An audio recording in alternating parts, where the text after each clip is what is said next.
Chers téléspectateurs, bonjour et bienvenue dans Passé Présent, l'émission historique de TV Liberté réalisée en partenariat avec la revue d'histoire européenne. Vaincre ou mourir, c'est le titre d'un film qui vient de sortir le 24 janvier dernier sur nos écrans français.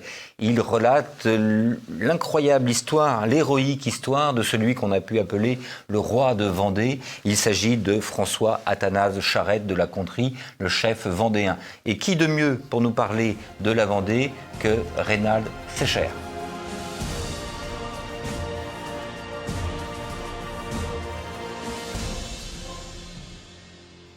Reynald Secher, bonjour. On ne vous présente plus aux téléspectateurs de TV Liberté. Vous êtes historien, je dirais même l'historien de la guerre de Vendée. Et c'est à ce titre que vous avez collaboré activement en tant que conseiller historique à la réalisation du film Vaincre ou mourir, sorti la semaine dernière sur nos écrans et produit par le Puy du Fou.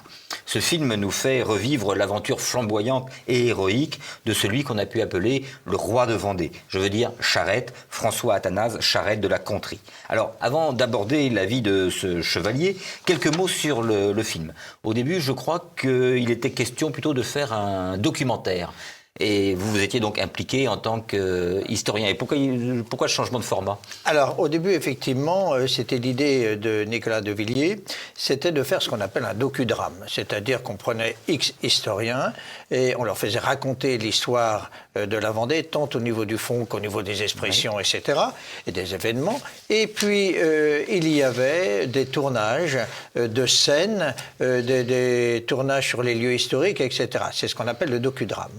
La qualité de l'enregistrement a été telle que Nicolas de Villiers et avec son partenaire, Canal+, ils ont décidé ensemble de faire un film longue durée.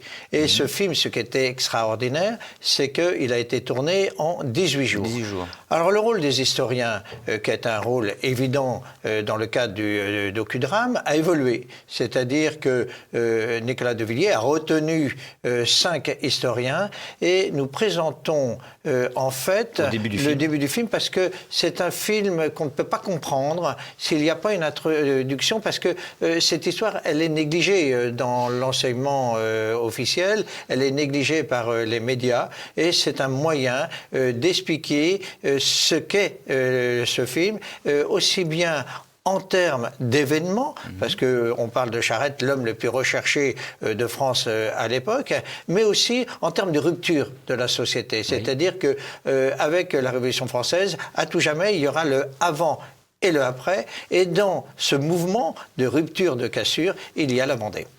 Alors, donc ce docu-fiction, au début, était concentré sur la guerre de Vendée ou sur Charette? Sur Charette. Sur Charette. L'objectif a toujours été le même, raconter la vie de Charette, non pas pour elle-même, hein, mais pour expliquer à travers lui ce qu'a été ce drame majeur de l'histoire de France, la guerre de Vendée et le système d'extermination. Alors pourquoi Charette? Pourquoi pas un autre chef vendéen? Parce que Charette est le héros des héros. Hein. Charette, c'est le grand chef vendéen. Il y en a eu plusieurs, hein, mais avec 2 nuances. La première nuance, c'est que les autres, ils ont disparu au fil des événements, au fil du temps. Soit ils sont morts, soit ils ont été sérieusement blessés et oubliés, et où ils se sont trompés de stratégie.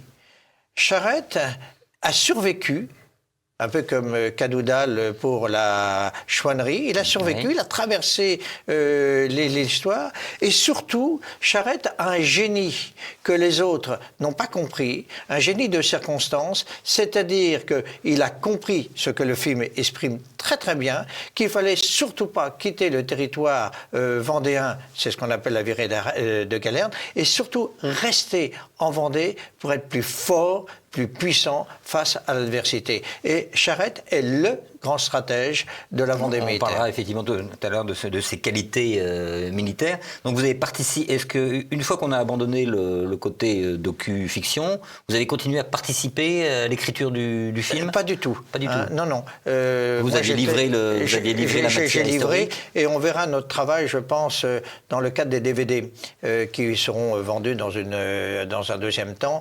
Avec les fameux bonus. Voilà, le bonus, et on verra comment dire l'approche universitaire que l'on peut avoir des événements vous avez travaillé pour avec comprendre. Les confrères avec lesquels vous avez travaillé sur ce film. Quels historiens, avec quels autres historiens avez-vous Alors travaillé? ils ont choisi une polyvalence. Ils ont pris des hommes de toute tendance, de pensée. Et d'ailleurs, les 4 historiens retenus dans le préambule appartiennent à des courants différents. Et ça, c'est très très bien, parce qu'on doit aborder cette histoire, ces événements, avec une pluralité d'approches. Et c'est ce qu'ils ont parfaitement fait. Alors donc, moi, je n'ai pas du tout participé à la rédaction du scénario. Il y avait des hommes de talent pour ça. Et vous avez, sur le choix des acteurs, etc., est-ce que vous avez été consulté? Non, c'est Nicolas de Villiers et son équipe qui ont vrai. C'est vraiment une œuvre. Vous n'avez pas fait de casting, vous avez pas dit qu'à lui, Gobekar, il est parfait pour faire et je trouve les acteurs exceptionnels, ils sont très bien. Ils sont très bons. C'est vraiment l'œuvre de Nicolas de Villiers et de son équipe. Nous, en rien, on a participé à cela. Et Vincent Mottez, le réalisateur, enfin il y a 2 réalisateurs. Absolument, oui. Vincent Mottez, lui, était plus chargé de la partie historique. Vous étiez en rapport avec lui? Vous a demandé... Comment dire, je répète, dans le cadre du docudrame, oui, mais pas dans le cadre du finalement, film. le docudrame, ils ont dû le regarder. Voilà. Ouais. Mais les réalisateurs sont des gens qui connaissaient cette histoire. Et vraiment, au niveau du fond, le film est extraordinaire. Il n'y a absolument rien à redire là-dessus. Le moindre détail est exact. Bon, il y a peut-être des nuances, mais vraiment, c'est exceptionnel comme réalisation. C'est un chef-d'œuvre historique.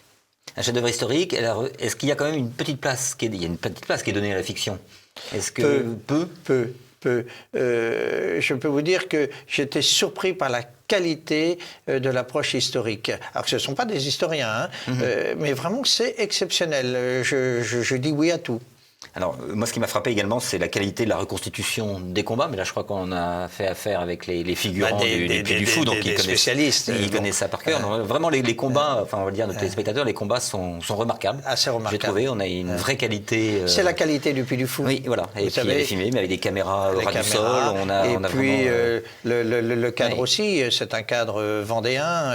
Et les costumes sont fabuleux. Absolument. C'est la qualité du Puy du Fou. Il n'y a pas le côté cheap, un peu bon marché qu'on peut trouver dans beaucoup de docu-fictions. Vous voyez, on voit des mauvaises reconstitutions. Non, là, vraiment, c'est... Alors, je voulais votre avis. Qu'est-ce que vous pensez le film est coupé de quelques scènes que je qualifierais d'oniriques. Oui. Où l'on voit Charette avec son cheval blanc sur un fond complètement noir avec une voix off. Est-ce que, pour vous, quel effet cela vous a-t-il fait? Alors, ce film, je l'ai déjà vu 4 fois. Oui. C'est vrai que quand je l'ai vu pour la première fois, j'étais surpris, je ne m'y attendais pas. Et quand on le voit plusieurs fois, et je conseille de le voir plusieurs fois, parce que plus on le voit, plus on s'approprie le film. Et je trouve que c'est une idée vraiment géniale. On le comprend beaucoup mieux. En fait, il y a 2 dimensions. Il y a la dimension personnelle, proche, les interrogations qu'un homme peut se soulever. Et puis, toute cette approche, cette interrogation par rapport à Louis XVII. Je trouve vraiment c'est une idée géniale. Vous savez, un film, c'est compliqué à réaliser. Il faut faire passer des messages. Et là, il faut trouver des astuces. Et c'est une très belle astuce. Cette histoire de Louis XVII, est-ce que, historiquement parlant, elle est avérée? Alors, il le dit très très bien. Charette et Ruel, qui représentent la Convention, on est dans l'ordre du secret. Bon. Il semblerait que cette histoire soit exacte. En tout cas, à l'époque, elle a été vue comme juste. Avec le recul, les historiens ont du mal à se faire une idée là-dessus, puisqu'elle est secrète. Il semblerait que ça soit vrai, puisque Charette a même fait construire une maison pour recevoir le prince roi.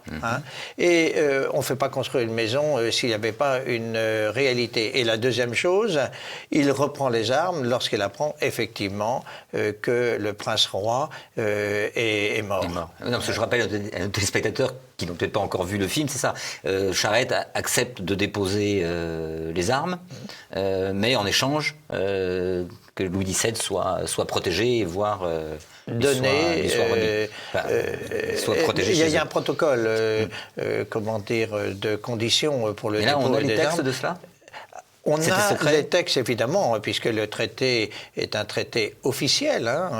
On a les originaux de ce traité, dit de la Genève. Et par contre, comme c'est secret, on n'a rien en ce qui concerne la restitution de Louis XVII.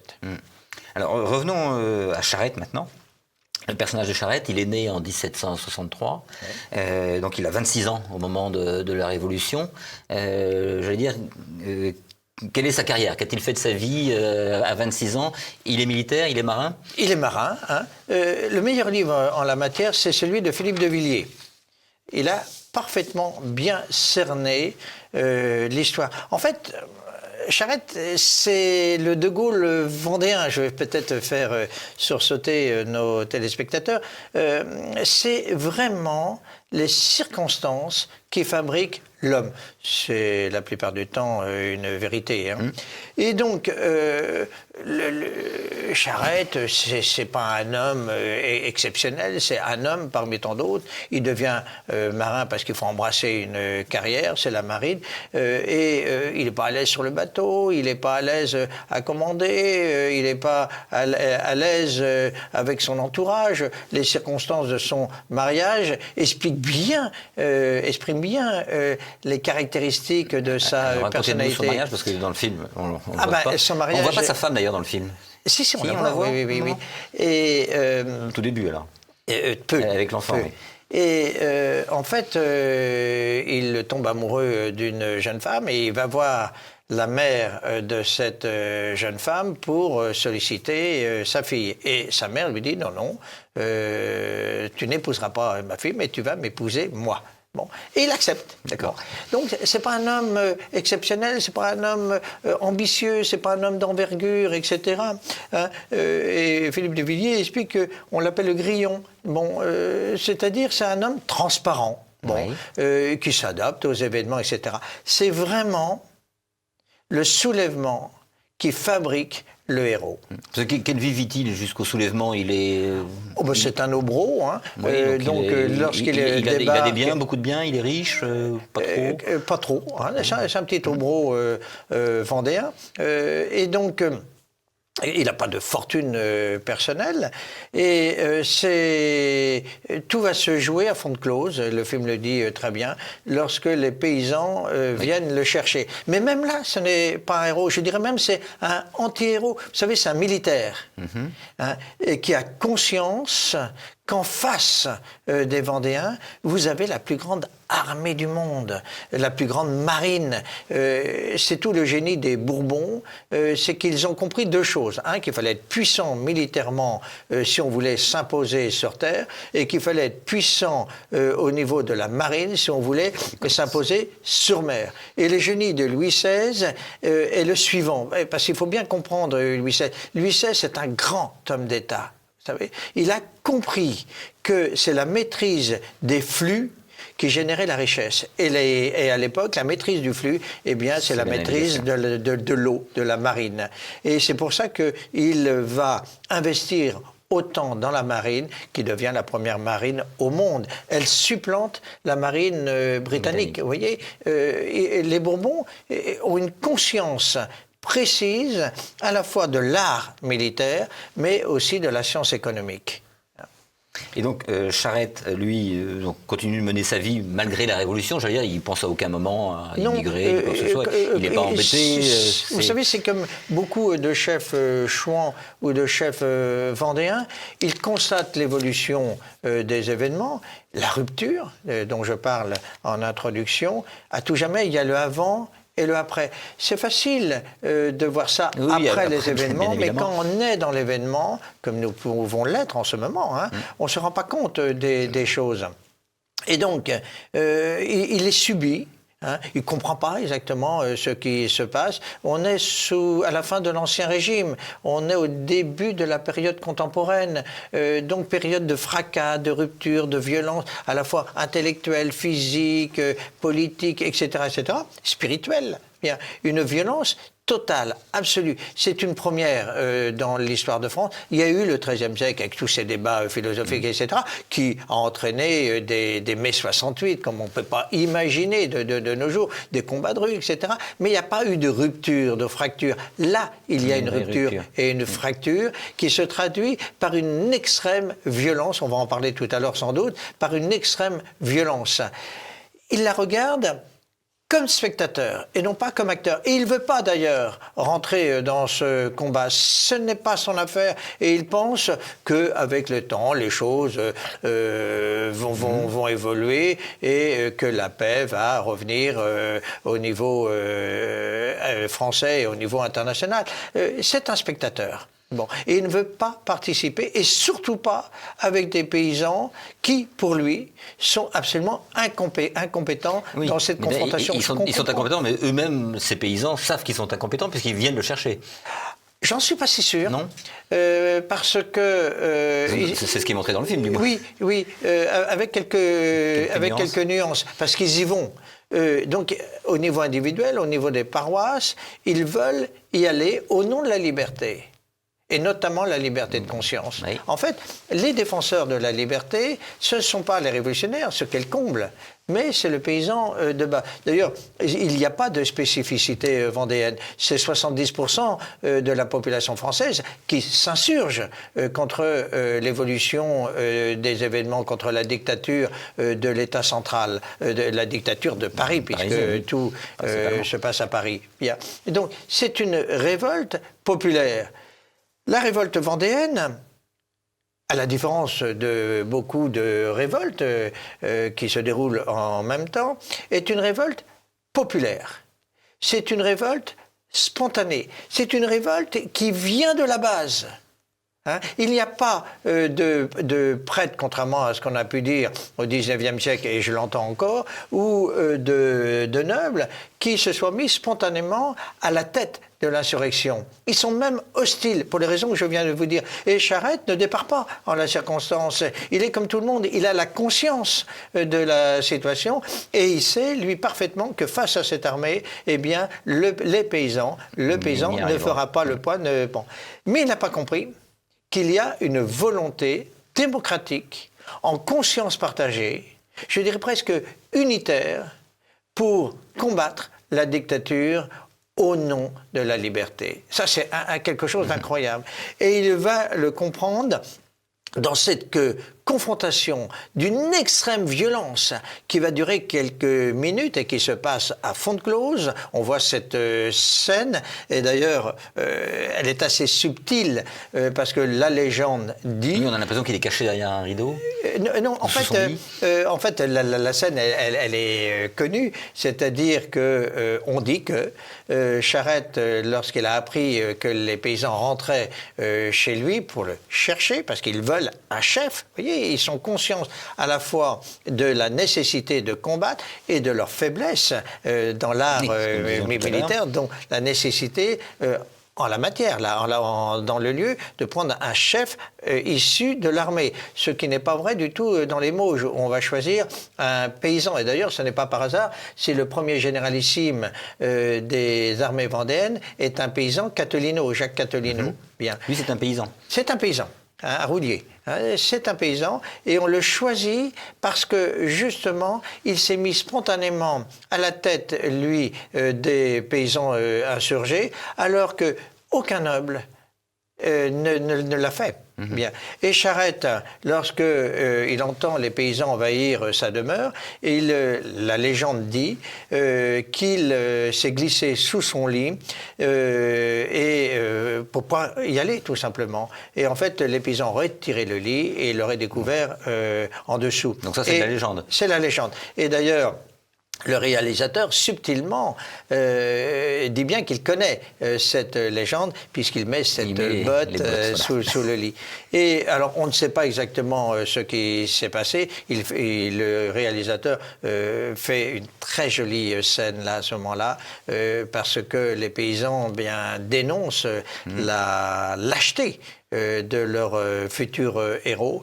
Et il y a cette scène incroyable qui est plausible, et c'est à ce moment-là qu'il décide il va passer un contrat moral. On est dans une société d'honneur. Je conclus d'ailleurs cette introduction sur le concept d'honneur. Bon, c'est-à-dire que lorsqu'on s'engage, on s'engage. On est lié par le serment. Et d'ailleurs, le film le dit bien de manière explicite. C'est-à-dire que Charette parle du serment de Fonteclose. C'est un engagement réciproque, c'est-à-dire qu'il accepte de se mettre à la tête de ses paysans, mais en même temps, il demande à ses paysans de lui obéir de manière inconditionnelle. Nous sommes en Vendée, dans une société traditionnelle. On a du mal à comprendre de nos jours comment ça se passe, parce qu'on pense que le chef décide de tout. Pas du tout. Il y a des réunions participatives, utilisons un mot moderne, et il y a des échanges qui sont parfois houleux. Hein. C'est-à-dire qu'il y a des représentants issus de la paysannerie, il y a les familles influentes, rurales ou pas, il y a le clergé, il y a les nobles, et on débat. Qu'est-ce qu'on va faire? Une idée s'impose qui va être retenue par le chef ou pas, mais une fois que le chef a dit « on retient cette idée », elle n'est plus discutée. Bien sûr. Et lorsque Charette dit « nous ne traverserons pas la Loire dans le cadre de la virée de Galerne », elle n'est pas à discuter. C'est le chef. Vous voyez, c'est une approche à la fois horizontale, mais en même temps verticale. Et d'ailleurs, quand on va au Puy du Fou à l'heure actuelle, on a cette même démarche. Lorsque Philippe de Villiers ou Nicolas de Villiers ou les responsables du Puy du Fou vont au Puy du Fou, tout le monde le tutoie, tout le monde lui donne des idées, etc. etc. C'est un échange, d'où cette richesse.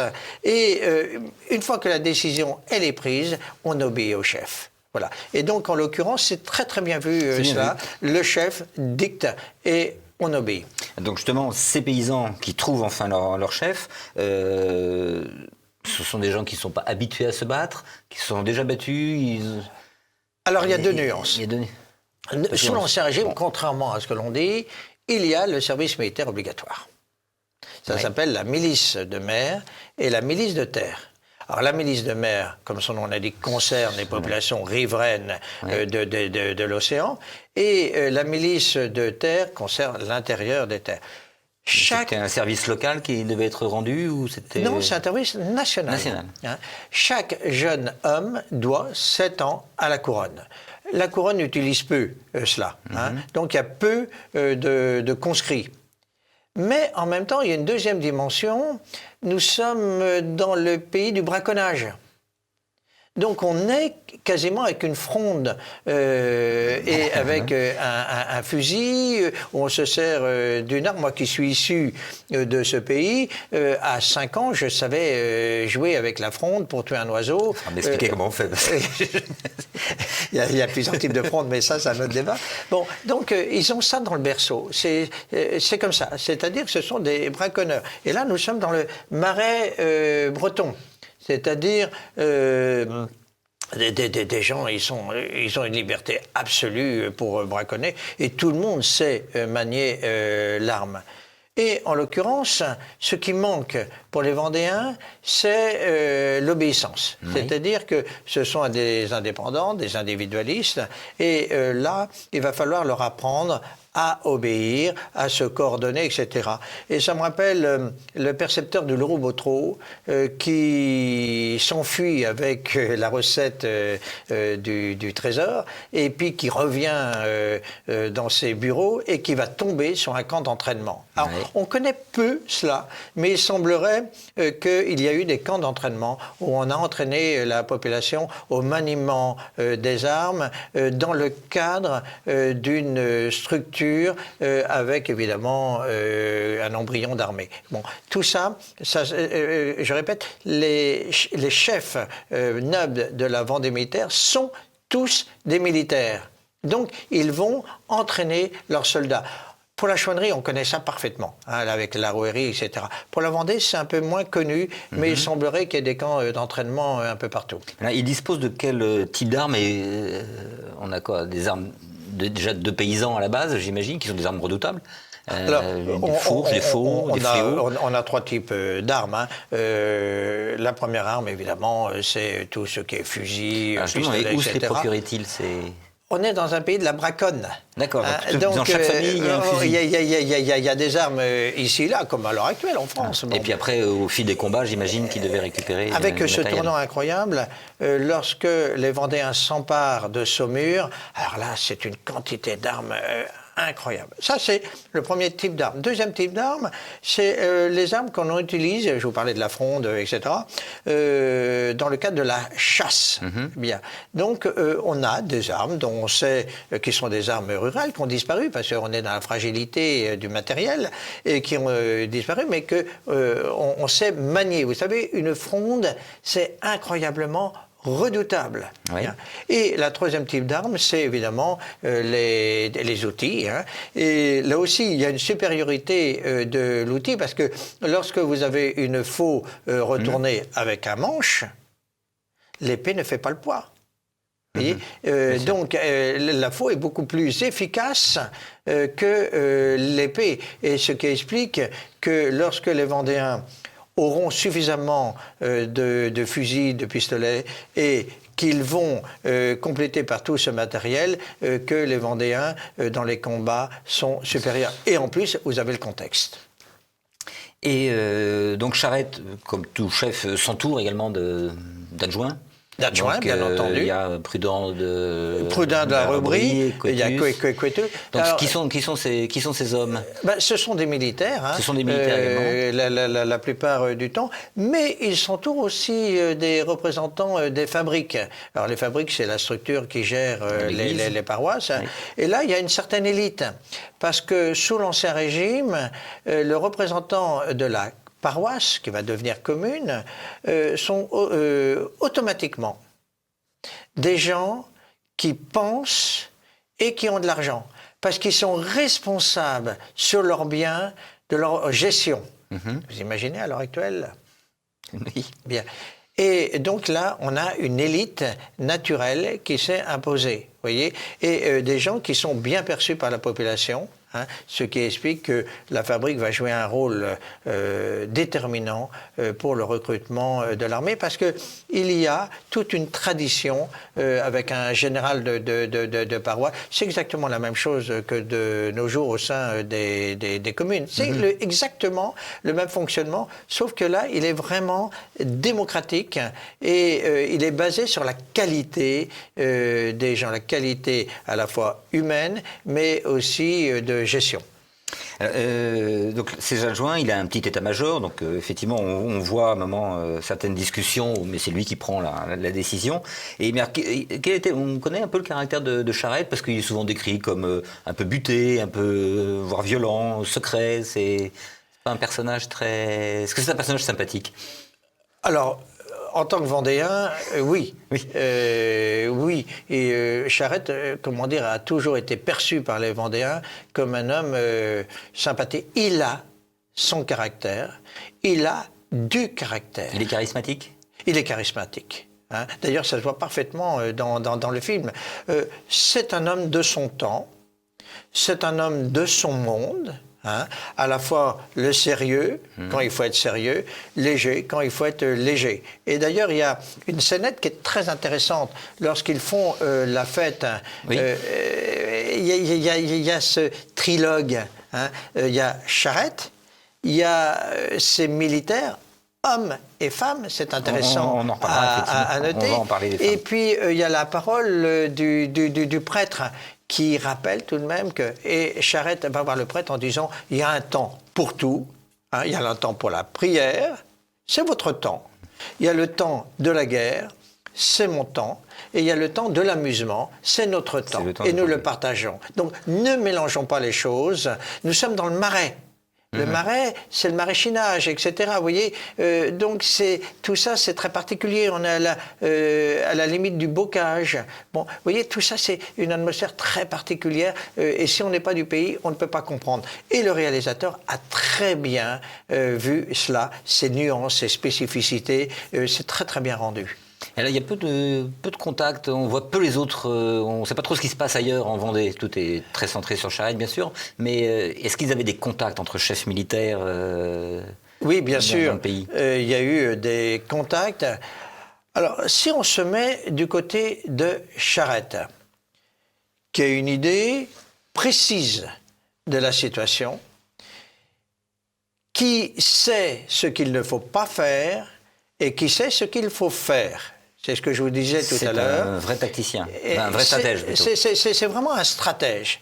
Et il a compris, à la suite de l'échec de Saumur, certes, c'est une victoire, mais il a compris que plus on s'éloignait de l'espace vital des Vendéens, plus le Vendéen était faible. D'où cette idée d'unir le Grand Ouest, c'est-à-dire d'unir les deux rives, la rive droite et la rive gauche. C'est la bataille de Nantes. Pourquoi? Parce que pour unir les deux pays, eh ben, il faut s'emparer des villes-ponts. Il n'y a pas de pont sur la Loire. La Loire est un fleuve large. Aujourd'hui, elle est très rétrécie. Capricieuse, mais un peu plus maîtrisée. Bon, on l'a canalisée au 19e, etc. Mais à l'époque, c'est un fleuve extrêmement large. C'est un fleuve à lit plat. Donc, au-delà de l'eau, il y a le marais, etc. C'est infranchissable. Donc, il faut s'emparer de ponts. Vous avez Angers, c'est trop loin par rapport au Grand Ouest, et Nantes. Et là, tous les chefs se retrouvent. Il y a des débats, il y a une stratégie. Bon, on connaît la suite. Catilino, qui est le généralissime, va être mortellement blessé. Il va mourir d'ailleurs le 14 juillet. Je rappelle, jusqu'à une période récente, le 14 juillet, en Vendée, notamment dans les Mauges, était une journée de deuil. Et les drapeaux étaient en berne, etc. Moi, j'ai connu cela. Hein. Et ça a évolué maintenant. Et c'est devenu un jour de fête, comme partout en France. Et donc, c'est un échec. L'union avec les autres chefs a été un échec. Et en plus, à partir de là, de l'échec et de la mort de Catilino, eh bien, on n'aura plus un commandement unique. Et ça va partir dans tous les sens, etc. Et Charette, il est fidèle à son idée, c'est un stratège, il faut rester sur place avec les gens qui ont combattu. Et au contraire, il faut unifier toutes les armées vendéennes pour avoir un comportement commun et surtout ne pas franchir la Loire. Donc, et ça c'est très bien vu encore dans le film, lorsque les autres chefs décident de traverser la Loire, c'est un peu plus complexe parce que je pense qu'ils ont subi les choses, parce que bon nombre d'entre eux étaient contre, eh bien Charette il dit non, et il va être vu comme un traître, le comble. Et en fait l'histoire va lui donner raison. Alors, dans le film, il y a des moments particulièrement évidents, des moments assez violents. Et justement, un moment émouvant, ce sont les fameuses noyades à Nantes, qui sont très suggérées de manière très subtile, mais en même temps très prenante. Et on se rend compte qu'il n'y a pas trop de manichéisme, bon, à part ce passage-là. Vous savez, c'est une histoire tellement violente.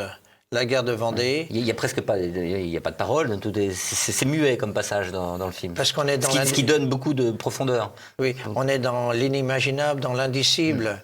Vous savez, je prends toujours cet exemple. Les Vendéens ont su ce qui leur arrivait seulement en 1985. Jusqu'en 1985, on a toujours cru que la guerre de Vendée, comme partout d'ailleurs en France, était une guerre civile, avec des excès de part et d'autre. Bien.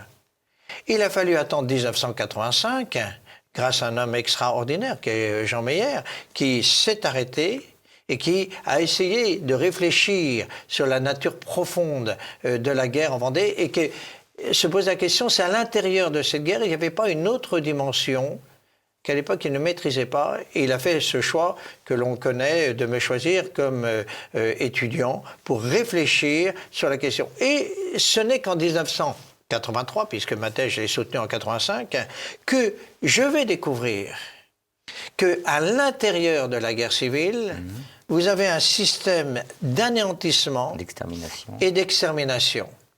Et que ce système d'anéantissement et d'extermination était un système légal.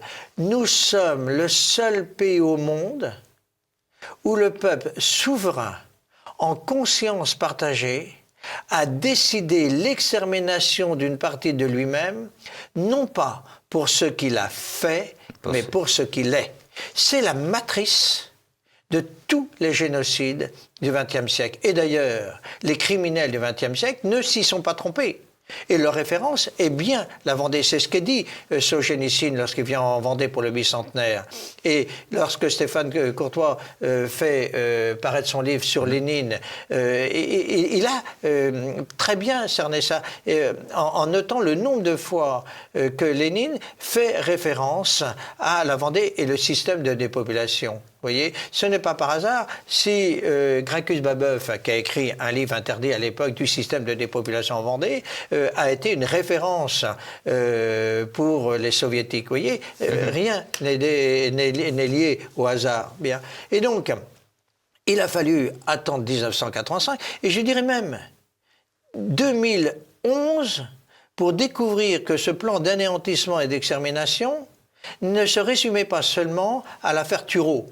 Là, on parle beaucoup de Thureau, mais en fait, qu'il y avait 4 plans d'extermination et d'anéantissement qui partaient du 26 juillet, date de conception 1793, avec Charette, avec Robespierre, hein, jusqu'au traité de La Jaunais. Donc 4 plans qui sont parfaitement définis en termes de méthodologie et de chronologie. Là, on ne parle que effectivement des noyades de Carrier, qui ne sont pas du tout un accident de l'histoire. Je rappelle que Carrier est un député. C'est un ami de Robespierre, etc. Bien. Et si il part en Vendée, c'est parce qu'il a envoyé en mission. Bien. Et donc, cette mission, c'est l'extermination. Et on va aller jusqu'au bout de cette logique avec la loi du 7 novembre 1793, loi sur laquelle il faut s'arrêter, puisqu'on va partir du principe que les Vendéens n'ont plus le droit à la vie, n'ont plus le droit d'être. Donc, ils doivent être entièrement, définitivement, éliminés parce qu'ils sont vendéens. Et symboliquement, on va débaptiser la Vendée pour l'appeler département Vengé. Et pire, on a même réfléchi à une substitution de population pour repeupler la Vendée. Et Charette, il n'est pas au courant de tout cela. Lui, il constate, et c'est très très bien vu tout cela, vraiment, le réalisateur a très très bien construit ce film. Charette le constate. On aurait pu parler des Lucs sur Boulogne. Les Lucs sur Boulogne, Charette, comment dire, a vu ce qui s'est passé. On a tué comme cela 566 personnes qu'on a, pour l'essentiel, brûlées vifs dans l'église du village. Et d'ailleurs, la population a disparu et on a un phénomène incroyable. Comme il n'y a plus d'habitants, eh bien, il n'y a plus de commune. Et donc, on va créer une nouvelle commune, les Lucs sur Boulogne. Mais les Lucs sur Boulogne sont nés de la disparition de la population qui a été exterminée par les colonnes infernales. Donc, il subit les choses. Et ce qui le surprend, et il le dit dans le film, c'est qu'on tue principalement les femmes, et les enfants et les vieillards. C'est un choc terrible. La femme, elle est sacrée. On n'a pas le droit de toucher à la femme sous l'Ancien Régime. Et si il y a des meurtres de femmes, c'est accidentel, mais c'est pas systémique. Et là, on tue la femme parce qu'elle est femme. On tue l'enfant parce qu'il est enfant. On tue le vieillard parce qu'il est vieillard. Et en plus, ce sont des gens qui sont désarmés par nature. Et lorsqu'on fait des sondages d'extermination par paroisse, c'est tout de même 770 paroisses qui ont été décimées. Eh bien, c'est le cas à la Chapelle-Basse-Mère, par exemple, au Luc-sur-Boulogne, 80% des gens exterminés sont les femmes, les enfants, les vieillards. Et Charette et les chefs vendéens et les paysans vendéens, ils le constatent, ça. Et d'ailleurs, c'est très intéressant, tout le débat qu'il y a entre Rouelle et les généraux en disant, mais en fait, plus on tue, plus ces gens vont se battre Évidemment. Il y a un débat entre les généraux républicains c'est parfaitement bien sur la cerné. pertinence de leur action. D'où l'échec d'ailleurs des colonnes infernales de Turreau. On ne rappelle pas Turreau à Paris parce que il a échoué. On rappelle Turreau parce que on constate que plus il tue, plus il y a de révoltes. Et donc l'armée, elle est dépassée par ce phénomène qui n'était pas prévu. Et en fait, on pensait que la population avait été réduite, ce qui est vrai, d'ailleurs, il le dit à un moment donné, Charette. Vous voyez, je peux raccorder chaque moment avec l'histoire scientifique. Il le dit d'ailleurs, Charette, à un moment donné. En fait, la différence qu'il y a entre nous et eux, en termes d'effectifs, c'est que nous, on est mortels, c'est-à-dire qu'un homme, on ne peut pas le remplacer, alors que eux, leurs effectifs sont infinis. Eh bien, Reynald Secher, merci beaucoup pour toutes ces explications. Je renvoie nos téléspectateurs donc, au film, bien évidemment, Vaincre ou mourir, le serment. Film qui est dans nos salles depuis une semaine, produit par Le Puy du Fou. Et je renvoie également donc, à vos ouvrages. Donc, Reynald Secher, le dernier en date, c'est celui-ci, La guerre de Vendée, à la chapelle Basse-Mer, vos éditions, Reynald Secher éditions. Et puis, toujours les bandes dessinées, parce que c'est également un média formidable pour faire découvrir cette période de l'histoire, donc Vendée, toujours Reynald Secher édition, Vendée, de la révolte au génocide au mémoricide. Merci infiniment. Merci. Et une prochaine fois, j'espère, pour continuer à nous parler de la Vendée. Merci.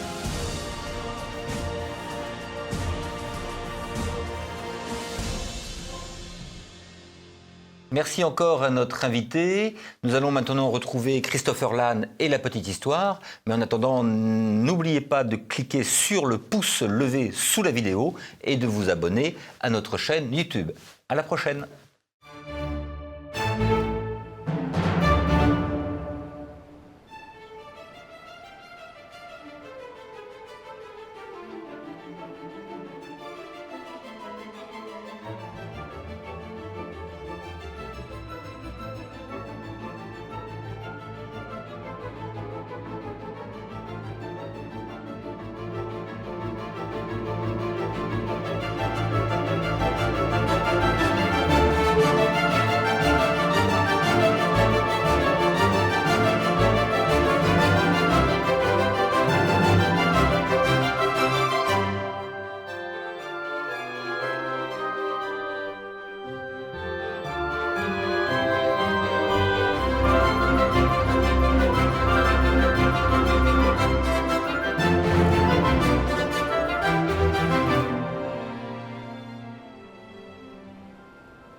Issu d'une noble famille ancienne, François Athanase Charette de la Contrie, puisque c'est son nom, est né le 2 mai 1763 à Couffet. Alors vous le connaissez sans doute, c'est un militaire français qui est une figure incontournable de la guerre de Vendée à laquelle il participe de 1793 à 1795, date à laquelle il est exécuté sur la place Viarme à Nantes. Malgré sa légende dorée dans la plupart des cas, il ne fait pas l'unanimité, à l'époque déjà, mais aujourd'hui encore, et c'est pourquoi cet épisode de la petite histoire lui est consacré avec cette question: Charette, puisque c'est comme ça qu'on l'appelle communément, mérite-t-il son surnom de roi de la Vendée ?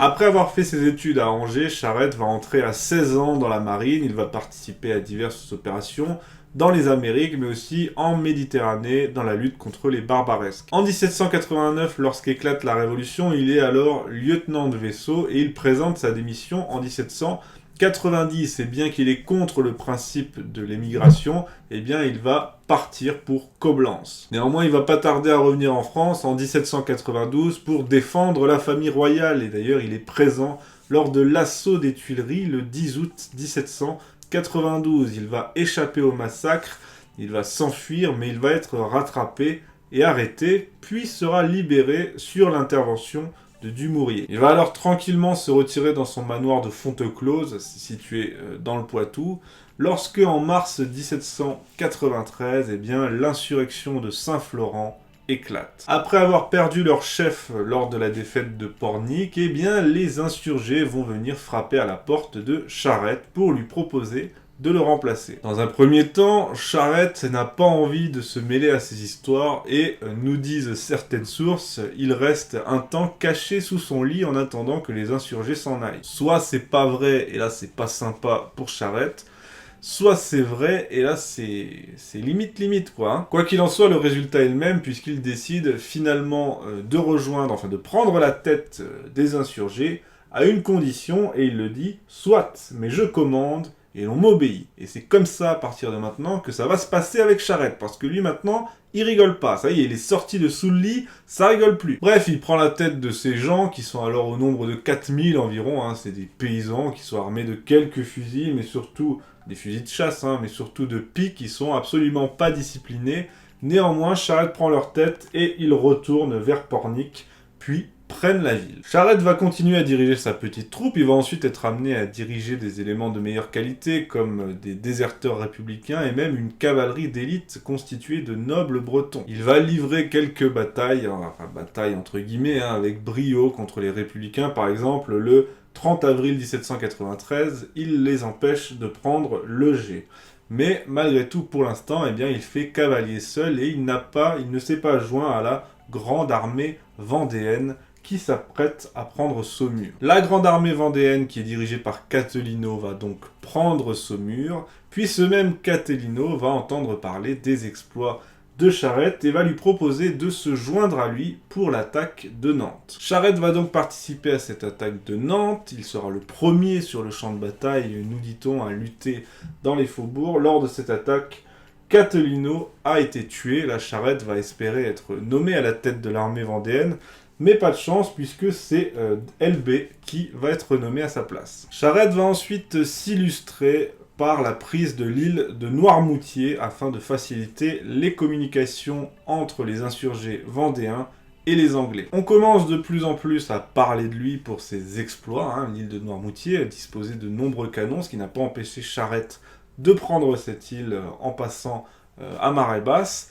Malgré tout, Charette va se sentir dédaigné par les chefs vendéens et il va décider à partir de cet instant de faire cavalier seul et de commencer une sorte de guérilla autonome. Il multiplie donc les opérations, les attaques de camps républicains et par exemple en juin 1794, l'attaque du camp républicain de Saint-Christophe près de Challans, où va mourir le général Mermet, et son plus beau fait d'armes, nous dit-on. Le 17 février 1795, Charette n'a plus beaucoup de munitions, tout comme les autres Vendéens, et c'est ainsi qu'avec les autres chefs, il va signer avec les représentants de la Convention le traité de la Jaunaille qui établit la liberté religieuse en Vendée et en Bretagne et exempte les insurgés du service armé. Donc c'est une paix de compromis. La paix ne va pas durer longtemps, elle ne va durer que 5 mois et en juin 1795, Charette va donc reprendre les armes, se remettre à la tête de ses unités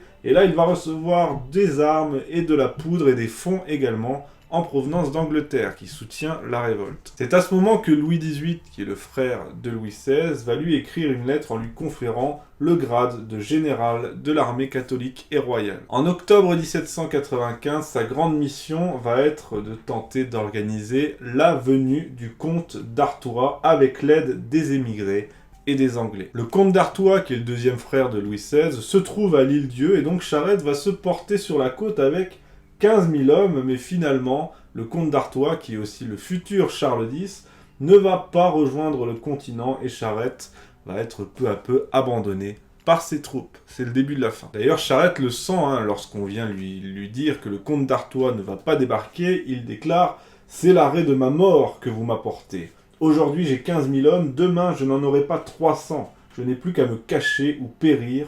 Je périrai. » À ce moment où les républicains et les colonnes infernales de la République quadrillent absolument la région, il va marcher sur Saint-Cyr mais va se retrouver face au général Hoche et va être entièrement défait. Il finit par être capturé le 23 mars 1796 par le général Jean-Pierre Travot dans les bois de la Chaboterie, alors qu'il était en fuite et qu'il ne lui restait que 30 fidèles à ses côtés. Charette va être jugé, condamné à mort par la République et fusillé le 29 mars 1796 sur la place Viarme à Nantes. Dans un dernier élan de panache, comme il en avait l'habitude, il va ordonner lui-même au peloton d'exécution de faire feu, en lançant sa célèbre réplique « Lorsque je fermerai les yeux, tirez droit au cœur ». Et d'ailleurs, il va refuser de se faire bander les yeux, comme à l'accoutumée, et sa dernière phrase sera « Seigneur, entre tes mains, je remets mon esprit ».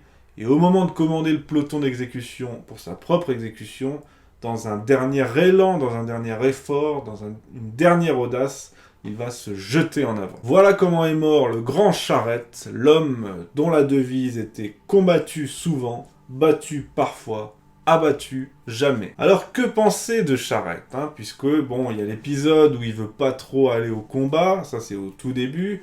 Pendant la guerre, il n'a jamais eu la faveur des autres chefs, il a préféré faire cavalier seul. Il avait une réputation assez solitaire et en plus, c'est le cas de le dire, là je vous ai parlé de ses victoires, mais il avait un bilan militaire largement en dents de scie. Aussi, quand je dis qu'il ne s'est jamais véritablement joint à la grande révolte vendéenne, il s'est la plupart du temps cantonné dans son marais breton et va répugner à en sortir plusieurs fois, comme s'il sentait que ces hommes n'étaient pas destinés à de telles opérations. Et en plus de ça, j'ai parlé aussi de ses résultats en dents de scie, le moins qu'on puisse dire, c'est qu'il n'avait pas le génie de commandement d'un grand chef militaire commandant une grande armée. Ce qu'on peut dire malgré tout, c'est que au-delà du fait qu'il a hésité, l'important, c'est qu'il ait participé à cette révolte, et déjà, c'est un acte noble de sa part qu'on ne peut pas lui retirer. Et en plus, certes, il n'était pas un grand chef militaire apte à diriger une grande armée, mais il était un véritable génie, un grand chef de la guérilla. Il savait attaquer là où on ne l'attendait pas, il harcelait l'ennemi, il était insaisissable et insatiable, et ça c'est sa grande qualité, l'une de ses grandes qualités, puisqu'une autre c'est par exemple son optimisme, sa faculté à remonter le moral de ses troupes, même après une défaite, et aller pousser vers l'avant jusqu'au bout. Alors Charette, roi de la Vendée, héros de la Vendée, ou raté solitaire, le titre était un peu provocateur, vous en doutez bien, eh bien je vais laisser la conclusion à Napoléon, évidemment, c'est pas ça qui va me déplaire. Napoléon dit dans les mémoires de Sainte-Hélène « J'ai lu une histoire de la Vendée, si les détails, les portraits sont exacts, Charette est le seul grand caractère, le véritable héros de cet épisode marquant de notre Révolution, lequel, s'il présente de grands malheurs, n'immole pas du moins notre gloire. » Et il conclut, en parlant de Charette, il laisse percer du génie. Voilà ce qu'en pensait l'empereur, et moi ça me va. Merci pour votre attention, si cet épisode vous a plu, eh bien partagez-le, abonnez-vous à la chaîne de TV Liberté, c'est important, et surtout, mettez un pouce bleu en dessous de cette vidéo, ça nous aidera beaucoup. Nous on se retrouve la semaine prochaine, mardi, pour un nouvel épisode de La Petite Histoire. Ciao.